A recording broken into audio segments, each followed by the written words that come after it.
ಪ್ರಿಯ ವೀಕ್ಷಕರೇ, ನಮ್ಮ ಚಾನಲ್ಗೆ ಸ್ವಾಗತ. ಕೊಕ್ಕಡದ ನೇಮಿರಾಜ್ರವರು ವಾಟರ್ ಕಪ್ ಮಳೆನೀರು ಕೊಯ್ಲು ವ್ಯವಸ್ಥೆಯನ್ನು ಸರಳವಾಗಿ ಅತಿ ಕಡಿಮೆ ಖರ್ಚಿನಲ್ಲಿ ಅಳವಡಿಸಿಕೊಂಡಿರುವ ವ್ಯವಸ್ಥೆಯನ್ನು ಈ ವಿಡಿಯೋದಲ್ಲಿ ನೀವು ಕಾಣಬಹುದು. ಪ್ರಿಯ ವೀಕ್ಷಕರೇ, ನೀರು ಜೀವಜಲ.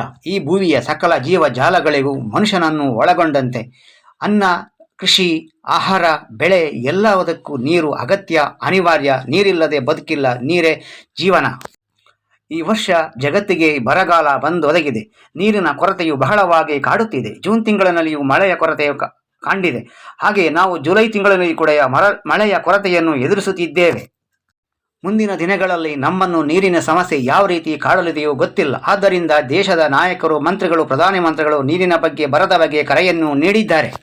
ಬೀಳುವ ಪ್ರತಿಯೊಂದು ಮಳೆ ಹನಿಯನ್ನು ಭೂಮಿಗೆ ಇಂಗಿಸುವುದು ಅಂತರ್ಜಲ ವೃದ್ಧಿಗೆ ಬಹಳ ಸಹಕಾರಿಯಾಗುತ್ತದೆ. ಪ್ರಿಯ ವೀಕ್ಷಕರೇ, ಆದ್ದರಿಂದ ಬೀಳುವ ಪ್ರತಿ ಮಳೆಯನ್ನು ಮಳೆ ಕೊಯ್ಲು ಮಾಡಿ, ಮರುಪೂರಣ ಮಾಡಿ, ಭೂಮಿಗೆ ಇಂಗಿಸಿ, ಕಡಿಮೆ ನೀರನ್ನು ಬಳಸಿ, ಮರುಬಳಕೆ ಮುಂತಾದ ವ್ಯವಸ್ಥೆಗಳನ್ನು ಅಳವಡಿಸಿ ಅಂತರ್ಜಲವನ್ನು ಸಂರಕ್ಷಿಸೋಣ, ಉಳಿಸೋಣ.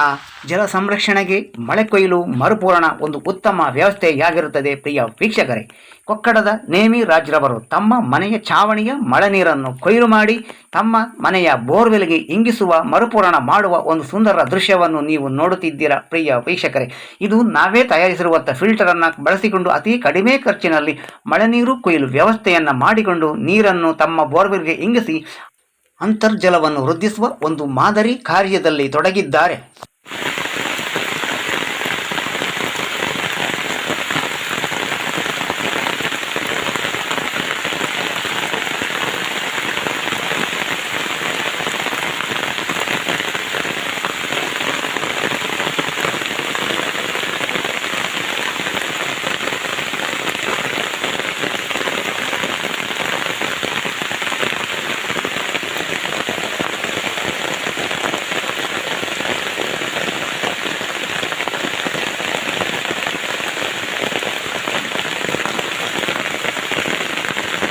ಇನ್ನು ಖರ್ಚಿನ ಬಗ್ಗೆ ಹೇಳುವುದಾದರೆ ಇದಕ್ಕೆ ತಗುಲಿದ ವೆಚ್ಚ 3,000 ರೂಪಾಯಿಗಳು ಮಾತ್ರ.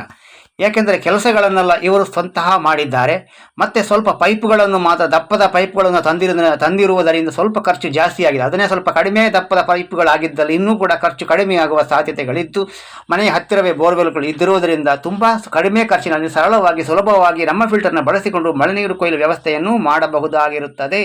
ನಮ್ಮ ಈ ವಿಧಾನದಲ್ಲಿ ಕಡಿಮೆ ಖರ್ಚಿನಲ್ಲಿ ಬಹಳ ಸರಳವಾಗಿ, ಸುಲಭವಾಗಿ ನೀವೇ ಮಳೆ ನೀರು ಕೊಯ್ಲು, ಮರುಪೂರಣ ವ್ಯವಸ್ಥೆಯನ್ನು ಮಾಡಿಕೊಳ್ಳಬಹುದು. ಪ್ರಿಯ ವೀಕ್ಷಕರೇ, ಇನ್ನು ನೀವು ಯಾವುದೇ ಫಿಲ್ಟರನ್ನು ಬಳಸಿ, ಯಾವುದೇ ಮಾದರಿಯನ್ನು ಬಳಸಿ, ಯಾವುದೇ ವಿಧಾನಗಳನ್ನು ಬಳಸಿ, ಒಟ್ಟಿನಲ್ಲಿ ನೀರು ಭೂಮಿ ತಾಯಿಗೆ ಮಳೆಗೆ ಇಂಗಬೇಕು ಎನ್ನುವುದು ಬಹಳ ಮುಖ್ಯ. ಮತ್ತು ನಮ್ಮ ಅಂತರ್ಜಲವು ವೃದ್ಧಿಯಾಗಬೇಕು. ಜಲ ಸಂರಕ್ಷಣೆ, ಮಳೆ ಕೊಯ್ಲು, ಮರುಪೂರಣಕ್ಕೆ ಸಂಬಂಧಿಸಿದಂಥ ಬಹಳಷ್ಟು ವಿಡಿಯೋಗಳು ನಮ್ಮ ಚಾನಲ್ನಲ್ಲಿ ಲಭ್ಯವಿದೆ. ಬೇರೆ ಬೇರೆ ಜನಗಳು ಬೇರೆ ಬೇರೆ ರೀತಿಯಲ್ಲಿ ನಮ್ಮದೇ ವ್ಯವಸ್ಥೆಯನ್ನು ಮಾಡಿರುವುದನ್ನು ಇಲ್ಲಿ ಗಮನಿಸಬಹುದಾಗಿರುತ್ತದೆ. ಇನ್ನು ಕೆಲವು ಮನೆಗಳಲ್ಲಿ ಬಾವಿ ಮತ್ತು ಬೋರ್ವೆಲ್ಗಳು ಮನೆಯ ಹತ್ತಿರದಲ್ಲೇ ಇರುತ್ತದೆ. ಬರೀ ಒಂದು 5 ಫೀಟು 10 ಫೀಟು ಅಂತರದಲ್ಲಿ ಇರುವಂತಹ ಮನೆಗಳು ಬಹಳಷ್ಟವಿದೆ.